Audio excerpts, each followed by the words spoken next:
Hello കൂട്ടുകാരെ, ഈ പുഴയും കടന്നെന്ന സീരിയലിൻ്റെ ഇന്നത്തെ എപ്പിസോഡ് എന്താണെന്ന് നോക്കാം. അതിനു മുൻപ് നിങ്ങൾ ഈ ചാനൽ ആദ്യമായിട്ടാണ് കാണുന്നതെങ്കിൽ സബ്സ്ക്രൈബ് ചെയ്യാൻ മറക്കല്ലേ. വീഡിയോ ഇഷ്ടപ്പെട്ടാൽ ലൈക്കും ചെയ്യുക. നിവിനും അമ്മയും കൂടി രാജേശ്വരിയും കൂടി സംസാരിച്ചുകൊണ്ടിരിക്കുകയാണ്. രാജേശ്വരി പറയാൻ, നിന്നെക്കൊണ്ട് ഇവിടെ ഞാൻ തോറ്റുപോയി, നീ ഉണ്ടാക്കുന്ന പ്രശ്നങ്ങൾ തീർക്കാൻ മാത്രമേ എനിക്കിവിടെ നേരമുള്ളൂ. ജയബാലേട്ടൻ ഇതൊക്കെ അറിഞ്ഞിട്ടും രാഗിനിയുടെ കല്യാണാലോചനയുമായി മുന്നോട്ട് പോകുന്നുണ്ട്. അത് തന്നെ എന്തോ ഒരു ഭാഗ്യം. ഇനി നിൻ്റെ കല്യാണത്തിൻ്റെ ഡേറ്റ് ഫിക്സ് ചെയ്തിട്ട് ഞാൻ നിന്നെ വിളിച്ചു പറയാം, അപ്പോൾ നീ വന്നാൽ മതി. ഇപ്പോൾ നീ എന്ത് പഠിക്കാനാണോ ഉദ്ദേശിക്കുന്നത് അതിന് വേണ്ടി പൊക്കോ.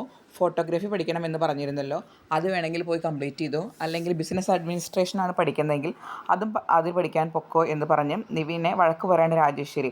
അപ്പോൾ നിവിൻ തിരിച്ചു പറയുകയാണ്, ഞാൻ എന്ത് പഠിക്കണമെന്നും ഞാനാണ് തീരുമാനിക്കേണ്ടത്, ഞാൻ ആരെ വിവാഹം കഴിക്കണമെന്നും ഞാനാണ് തീരുമാനിക്കേണ്ടത്, ഞാൻ പ്രായപൂർത്തിയായ ഒരു പുരുഷനാണ്, അമ്മ ഇതിൽ ഇടപെടണ്ട എന്ന് പറഞ്ഞ് നിവിൻ അകത്തോട്ട് കയറിപ്പോവുകയാണ്.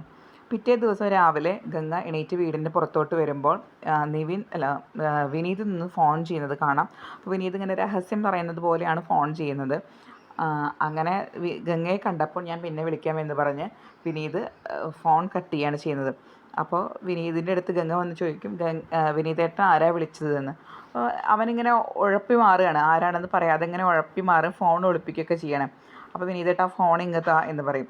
എൻ്റെ കയ്യിൽ ഫോണൊന്നുമില്ല എന്ന് പറഞ്ഞ് അവൻ നല്ല അഭിനയിച്ച് ഇങ്ങനെ നിൽക്കുകയാണ്. അപ്പോൾ അവൻ്റെ പോക്കറ്റിൽ നിന്ന് ആ ഫോൺ തട്ടിപ്പറിച്ചിട്ട് ഗംഗ വാങ്ങിക്കുകയാണ്.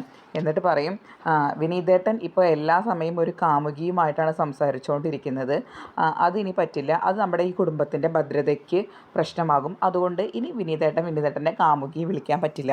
അപ്പോൾ വിനീത് ചോദിക്കും, കാമുകിയോ, ഞാൻ ആരെ പ്രേമിക്കുന്നത്, നിനക്കെന്താ വട്ടായോ എന്ന് ചോദിക്കും. അപ്പോൾ പറയാം, അതെ വിനീതേട്ടൻ്റെ കാമുകി നിവിൻ, അവൻ ഇവിടെ പറ്റിക്കൂടിയത് എന്തിനാണെന്ന് ഇപ്പോൾ എനിക്ക് മനസ്സിലായി. എന്തിനാണ് വെറുതെ ഈ വിവാഹപ്രായമായ പെൺകുട്ടികളുള്ള വീട്ടിൽ ഒരു ഒരു ചെറുപ്പക്കാരൻ കയറി ഇറങ്ങുമ്പോൾ ഉണ്ടാവുന്ന പ്രശ്നങ്ങൾ വെറുതെ സൃഷ്ടിക്കുന്നത്, അതുകൊണ്ട് അത് വേണ്ട എന്ന് പറഞ്ഞ് വിനീതിൻ്റെ കയ്യിൽ നിന്ന് ആ ഫോൺ തട്ടിപ്പറിച്ച് വാങ്ങുകയാണ് ഗംഗ. അപ്പോൾ അത് കണ്ടുകൊണ്ട് നമ്മുടെ നിളമോൾ വന്ന് നിൽക്കുന്നുണ്ട്. നിലമോൾ അത് കണ്ടിട്ട് ഇങ്ങനെ തമാശ പറഞ്ഞിട്ട്, തമാശയാണോ എന്താണെന്ന് അറിയില്ല, അവൾ ചിരിച്ചിട്ട് അകത്തോട്ട് ഓടിപ്പോവും. അപ്പോൾ വിനീത് പറയും, ഇതേ നിലമോൾ കണ്ടു നമ്മൾ ഫോൺ തട്ടിപ്പറിച്ച് വാങ്ങിക്കുന്നത്, അതൊന്നും സാരമില്ല, ഇവിടെ പ്രത്യേകിച്ചൊന്നും ഇല്ലല്ലോ എന്ന് പറഞ്ഞ് ഗംഗ ഫോൺ ചെക്ക് ചെയ്യണം. അങ്ങനെ ഫോൺ ചെക്ക് ചെയ്യുമ്പോഴാണ് മനസ്സിലാവുന്നത് വിനീതിനെ വിളിച്ചത് സുജാതയാണെന്ന്. അപ്പോൾ അമ്മായിയാണോ വിനീതേട്ടനെ വിളിച്ചത്, എന്താ പ്രശ്നമെന്ന് ചോദിക്കും. അതൊന്നുമില്ല, ദാസേട്ടനും ഗീതേച്ചിയും കൂടി വീട്ടിൽ വന്നിട്ടുണ്ട്, അവർക്ക് പൈസ വേണമെന്നാണ് പറയുന്നത്. അതിന് അമ്മായിയുടെ കയ്യിൽ പൈസയൊന്നുമില്ലല്ലോ, പിന്നെ എങ്ങനെ അമ്മായി പൈസ കൊടുക്കുക, അതായത് അമ്മയ്ക്ക് കിട്ടിയ പെൻഷൻ്റെ പൈസ ഉണ്ടല്ലോ, ആ പൈസ അക്കൗണ്ടിൽ കിടക്കുന്നുണ്ട്, അത് ഗീതേച്ചിക്ക് അറിയാൻ പറ്റും. അപ്പോൾ പൈസ കൊടുക്കാതെ പറ്റില്ല എന്ന് പറഞ്ഞിട്ടാണ് അമ്മ വിളിച്ചത്. അമ്മ ഇപ്പോൾ ബാങ്കിലാണ്, എന്നോട് പറ്റിച്ചെങ്കിൽ അവിടെ അന്ന് അങ്ങോട്ട് വരണം എന്നും പറയുന്നുണ്ട് എന്ന് പറയാണ്. അപ്പോൾ നമ്മുടെ ഗംഗ ചോദിക്കും, അവർക്ക് കിട്ടിയതൊന്നും മതിയായില്ല, അന്ന് നല്ല വയറ് നിറച്ച് വിനീതേട്ടൻ അടി കൊടുത്താണല്ലോ, എന്നിട്ട് അവർക്ക് കിട്ടിയതൊന്നും മതിയായില്ല എന്ന് തോന്നുന്നു. ഒരു കാര്യം ചെയ്യാം, വിനീതേട്ടൻ ഒറ്റയ്ക്ക് പോകണ്ട, ഞാനും കൂടി വരാം അങ്ങോട്ട് എന്ന് പറയും. അപ്പോൾ വിനീതിന് സന്തോഷവും, ഗംഗയും കൂടി വരാമെന്ന് പറഞ്ഞപ്പോൾ സന്തോഷം തന്നെയാണ്.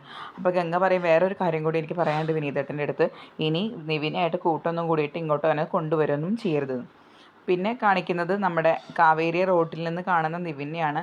അപ്പോൾ നിവിൻ പറയും, കാവേരിക്ക് എന്നോട് പഴയ പോലെ സംസാരിച്ചൂടെ എന്നൊക്കെ. അപ്പോൾ കാവേരി പറയാണ്, ഞാൻ എൻ്റെ വീട്ടിൻ്റെ ആൾക്കാരുടെ സന്തോഷത്തിന് വേണ്ടിയിട്ടാണ് ഞാൻ ജീവിക്കുന്നത്, അപ്പോൾ ഞാനായിട്ട് തന്നെ അവരുടെ സന്തോഷം സമാധാനം കെടുത്തുന്ന രീതിയിൽ പ്രവർത്തിച്ചു കഴിഞ്ഞാൽ അത് ശരിയല്ല. അതുകൊണ്ട് നിവിൻ എന്നെ ഇനി കാണാൻ ശ്രമിക്കുകയും ചെയ്യരുത്, സംസാരിക്കാനും ശ്രമിക്കരുത്, എൻ്റെ വീട്ടുകാർക്ക് അത് ഇഷ്ടമല്ല എന്ന്. അപ്പോൾ നിവിൻ പറയും, എന്താ കാവേരി ഇങ്ങനെ പറയും, നമുക്ക് പണ്ടത്തെ പോലെ സംസാരിക്കാമല്ലോ, നിന്നോട് സംസാരിക്കാതിരിക്കുമ്പോൾ എനിക്ക് ഭ്രാന്ത് പിടിക്കുന്നത് പോലെയാണ് എന്നൊക്കെ പറയാം. അപ്പോൾ ഇതേ സമയം ഇതൊക്കെ കണ്ടുകൊണ്ട് ജയബാലൻ്റെ മോൻ രാഗിണിയുടെ ബ്രദർ അങ്ങോട്ട് വരുന്നുണ്ട്. അവനിത് ഒളിച്ച് നിന്ന് കേൾക്കുന്നുണ്ട് ഇവർ സംസാരിച്ചുകൊണ്ടിരിക്കുന്നത്. പക്ഷേ ഇവർ രണ്ടുപേരും അവനെ കണ്ടിട്ടുമില്ല. അപ്പോൾ നിവിൻ പറയുന്നുണ്ട്, പ്ലീസ് കാവേരി ഒന്ന് ഞാൻ സംസാരിക്കുന്നത് കേൾക്കൂ എന്ന്. പക്ഷേ അവളത് ശ്രദ്ധിക്കാതെ അവൾ വണ്ടി എടുത്ത് പോകാൻ തുടങ്ങിയപ്പോൾ ഇവൻ പിന്നെ നിന്ന് വിളിച്ചു പറയും, കാവേരി ആരൊക്കെ എന്തൊക്കെ പറഞ്ഞാലും ഞാൻ നിന്നെ മാത്രമേ വിവാഹം കഴിക്കുകയുള്ളൂ കാവേരി, ഐ ലവ് യു എന്ന് പറഞ്ഞ് ഇങ്ങനെ വിളിച്ചു കൂവാണ്. 2-3 തവണ പറയുന്നുണ്ട്. പക്ഷെ അവളത് കേട്ടതായിട്ട് തോന്നുന്നില്ല. അവൾ വണ്ടിയെടുത്ത് അങ്ങോട്ട് പോവും. അപ്പോൾ അവൾ അത് കേട്ടിട്ടില്ല എന്ന് തന്നെയാണ് നമുക്ക് തോന്നുന്നത്. അപ്പോൾ ഇതേ സമയം ഈ രാഗിണിയുടെ ആങ്ങള ജയപാലൻ്റെ മകൻ അവിടെ നിൽക്കുന്നുണ്ട്. അപ്പോൾ അവൻ മനസ്സിൽ വിചാരിക്കുന്നുണ്ട്, ഓ ഇവൻ്റെ മനസ്സിലിരിപ്പ് ഇങ്ങനെയാണല്ലേ, കാവേരിയെ വിവാഹം കഴിക്കാമെന്ന് തന്നെയാണ് ഇവൻ വിചാരിച്ചിട്ടുള്ളത്. അപ്പോൾ എൻ്റെ പെങ്ങളെ എന്താണ് ഇവൻ പൊട്ടനാക്കുകയാണോ ചെയ്യുന്നത്?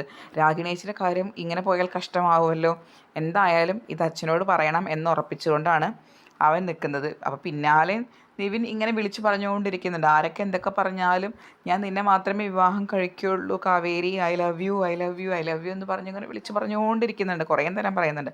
പക്ഷെ അവളൊന്നും കേട്ട ഭാവം നടിക്കാതെ അവൾ പിന്നീട് റൂമിലിരിക്കുന്ന കാളിദാസനെയും മോളെയാണ് കാണിക്കുന്നത്.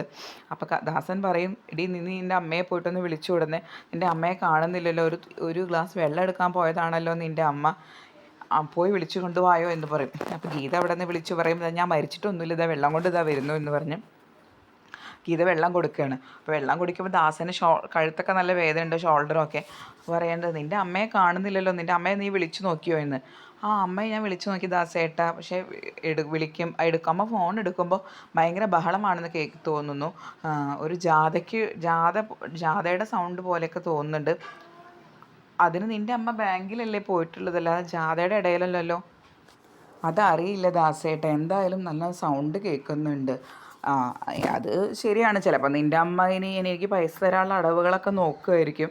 അങ്ങനെയാണെങ്കിൽ നിനക്കറിയാമല്ലോ എൻ്റെ തനി സ്വഭാവം നീ കാണും എന്ന് പറഞ്ഞ് ഗീതയുടെ അടുത്ത് ദേഷ്യപ്പെടുകയാണ്. കൂട്ടത്തിൽ ഒരു കാര്യം കൂടി പറയും, എൻ്റെ കൂട്ടുകാരന്മാരുടെ ഭാര്യമാരൊക്കെ അവരവൻ്റെ വീട്ടിൽ നിന്ന് എന്തൊക്കെയാണ് എടുത്തു കൊണ്ടുവരുന്നത്, അതൊക്കെ എനിക്ക് കേൾക്കുമ്പോൾ കൊതിയാവും, സ്വർണ്ണമായിട്ടും പൈസയായിട്ടൊക്കെ. ഇവിടെ എനിക്കൊരു ഭാര്യ വീട്ടുകാരുണ്ട്, ഒന്നും തരില്ല എന്നൊക്കെ പറഞ്ഞിങ്ങനെ പറഞ്ഞുകൊണ്ടിരിക്കുകയാണ്. അതിനുശേഷം ദാസൻ മകളുമായിട്ട് ഉമ്മർത്ത് നിന്ന് ഇങ്ങനെ സംസാരിച്ചുകൊണ്ടിരിക്കുകയാണ്. അപ്പോൾ അതൊരു വണ്ടിയുടെ സൗണ്ട് കേൾക്കുന്നു, നോക്കിയപ്പോൾ വിനീതും ഗംഗയുമാണ്. അപ്പോൾ വിനീതും ഗംഗയും കയറി വന്ന ഉടനെ ദാസൻ ചോദിക്കും, എന്തിനാടി നിൻ്റെ അമ്മ ഈ ഗുണ്ടകളെയൊക്കെ വിളിച്ച് വരുത്തിയിട്ടുള്ളതെന്ന്. അപ്പോൾ വിനീത് ചുറ്റും നോക്കിയിട്ടും പറയും, അയ്യോ ഇവിടെ ഗുണ്ടകളൊന്നും കാണാനില്ലല്ലോ ചേട്ടാ എന്ന്. അപ്പോൾ പറയും, നിനക്ക് മതിയായില്ലേ എൻ്റെ കോളറിന് എൻ്റെ കഴുത്തിൽ പിടിച്ചിട്ട് എൻ്റെ കഴുത്തിൻ്റെ അവസ്ഥ കണ്ട ഒരു തുള്ളി വെള്ളം ഇറക്കാൻ പറ്റുന്നില്ല എന്നൊക്കെ പറയും. പിന്നെ പറയും, നിൻ്റെ അമ്മേനെ വിളിച്ചു നോക്ക്, എവിടെ എത്തിയെന്നറിയാലോ എന്ന് പറയുകയാണ് ഗീതയുടെ അടുത്ത്. അപ്പോൾ ഗീത വിളിച്ചു നോക്കുമ്പോൾ ഫോൺ സ്വിച്ച് ഓഫ് ആണ് കാണിക്കുന്നത്. അപ്പോൾ വിനീത് പറയും, അതെ ഇവിടെ നിന്ന് പൈസ കിട്ടും എന്ന് വിചാരിച്ചിട്ട് നിങ്ങൾ ഇരിക്കാൻ നിൽക്കണ്ട, നിങ്ങളുടെ ഭാര്യയെ നോക്കേണ്ടത് നിങ്ങളുടെ കടമയാണ്, അല്ലാണ്ട് ഞങ്ങളുടെ കടമയല്ല.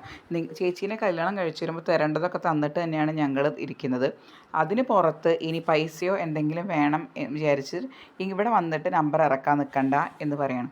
അപ്പോൾ ദാസൻ പറയും, അങ്ങനെ നീ അങ്ങോട്ട് പറയണ്ട, അങ്ങനെ നീ എന്തെങ്കിലും പറയാൻ ഉദ്ദേശിക്കുകയാണെന്ന് വെച്ചെങ്കിൽ നിൻ്റെ പെങ്ങളെ ഞാൻ ഇവിടെ ആക്കിയിട്ട് പോകും, പിന്നെ നിൻ്റെ പെങ്ങൾ ഇവിടെ ഒരു പുഴു വരിച്ചിട്ടോ അല്ലെങ്കിൽ ഒറ്റയ്ക്കൊരു ജീവിതം ജീവിക്കേണ്ടി വരും, കാളിദാസൻ്റെ വഴിക്ക് പോകുമെന്ന് പറയും. അത് കേട്ടതോടുകൂടി വിനീതിൻ്റെ കയ്യിൽ നിന്ന് വിനീതിൻ്റെ കൺട്രോളൊക്കെ പോകും. അങ്ങനെ വിനീതിന് ദേഷ്യം പിടിക്കും. വിനീത് പറയും, നിങ്ങളുടെ ഭാര്യയെ നോക്കേണ്ടത് നിങ്ങളുടെ കടമയാണ്, അല്ലാണ്ട് ഞങ്ങളുടെ കടമയല്ല എന്ന് പറഞ്ഞ് വിനീത് ദാസനെ അടിക്കുകയാണ് ചെയ്യുന്നത്. ദാസനെ പിടിച്ച് അടിക്കുകയൊക്കെ ചെയ്യും. അപ്പോഴേക്കും ഗംഗയും ഗീതയൊക്കെ പിടിച്ച് മാറ്റാനൊക്കെ ശ്രമിക്കും. ഈ അച്ഛനടിക്കുന്നത് കണ്ടിട്ട് കുഞ്ഞും നല്ല കരയും. അച്ഛനടിക്കല്ലേ എന്ന് പറഞ്ഞിട്ട് കുട്ടിയും കരയും. അങ്ങനെ ഗീതയൊക്കെ എല്ലാവരും കൂടി പിടിച്ച് മാറ്റിയിട്ട് അപ്പോൾ വിനീതിനോട് ഗീത പറയുകയാണ്, ദാസേട്ടൻ വന്ന് പൈസ ചോദിച്ചത് വേറെ ഒന്നും കൊണ്ടല്ല, ദാസേട്ടൻ്റെ അമ്മ സ്വർണ്ണമ്മയ്ക്ക് തണ്ടിൽ വേദനയായിട്ട് ആശുപത്രി കാണിച്ചു. ആദ്യം തണ്ടിൽ വേദനയാണെന്ന് വിചാരിച്ചത്, പിന്നെ നോക്കിയപ്പോഴാണ് അസുഖം വേറെയാണെന്ന് മനസ്സിലായത്. അപ്പോൾ നാളെ ഓപ്പറേഷനാണ്, അതിന് 3.5 ലക്ഷം രൂപ ഞങ്ങൾക്ക് വേണം, അതിന് വേണ്ടിയിട്ടാണ് ഞങ്ങൾ വന്നിട്ടുള്ളത്, അല്ലാണ്ട് വേറൊരു കാര്യത്തിനല്ല എന്ന് ഗീത പറയും. അത് കേട്ടോടുകൂടി വിനീത് ആകെ ഒരു ഷോക്കാവും. കാരണം ഇതിപ്പോൾ ആകെ പറഞ്ഞതൊക്കെ കൈവിട്ട് പോവുകയും ചെയ്തല്ലോ. അങ്ങനെ ദാസൻ പറയും, ഗീത ഞാൻ പൈസ എങ്ങനെയെങ്കിലും കിട്ടുമോ നോക്കട്ടെ, ഞാൻ പൈസയ്ക്ക് വേണ്ടി അന്വേഷിച്ച് ഇറങ്ങുകയാണ്, നിന്നെ ഇവിടെ ആക്കി പോകണത് ഉപേക്ഷിക്കാനൊന്നുമല്ല, ഞാൻ എന്തെങ്കിലും തരത്തിൽ പൈസ കിട്ടുമോ എന്ന് നോക്കിയിട്ട് പോകാം, നോക്കട്ടെ, ഇനി എരന്ന് വാങ്ങിച്ചാലും അമ്മയുടെ ജീവൻ രക്ഷിക്കുകയാണല്ലോ വേണ്ടത് എന്ന് പറഞ്ഞ് ദാസ ഇറങ്ങുമ്പോൾ വിനീതാകെ തകർന്ന് കാണിച്ചിട്ടാണ് എപ്പിസോഡ് അവസാനിക്കുന്നത്.